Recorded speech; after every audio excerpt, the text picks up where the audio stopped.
A report from the Nonpartisan U.S. Congressional Research Service.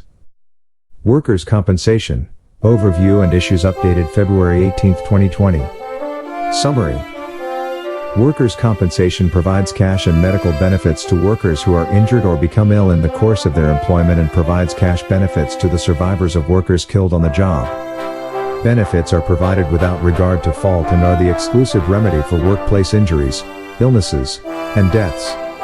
Nearly all workers in the United States are covered by workers' compensation, with the exception of federal employees and some small groups of private sector employees covered by federal law.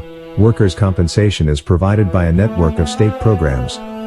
In general, employers purchase insurance to provide for workers' compensation benefits. Workers' compensation has been called a grand bargain between employers and workers that developed at the beginning of the 20th century in response to dissatisfaction with the tort system as a method of compensating workers for occupational injuries, illnesses, and deaths. Under this grand bargain, workers receive guaranteed, no-fault benefits for injuries, illnesses, and deaths, but forfeit their rights to sue their employers. Employers receive protection from lawsuits but must provide benefits regardless of fault.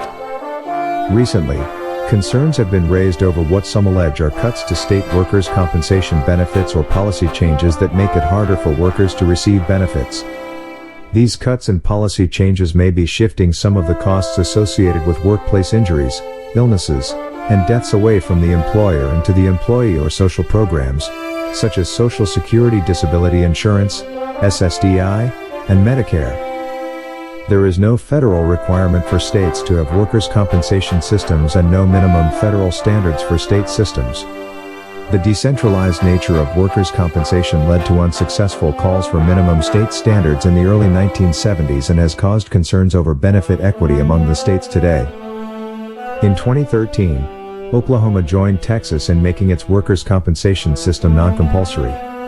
Unlike in Texas, Oklahoma employers were permitted to opt out of workers' compensation by offering alternative benefits to employees and keep their protection from lawsuits, whereas Texas employers are exposed to legal liability in the event of employee injury when employers opt out of workers' compensation. Oklahoma no longer has a non-compulsory system because in 2016, the Oklahoma Supreme Court ruled that the state's non-compulsory workers' compensation system violated the state's constitution. Click on the link provided to continue reading the full text of this report.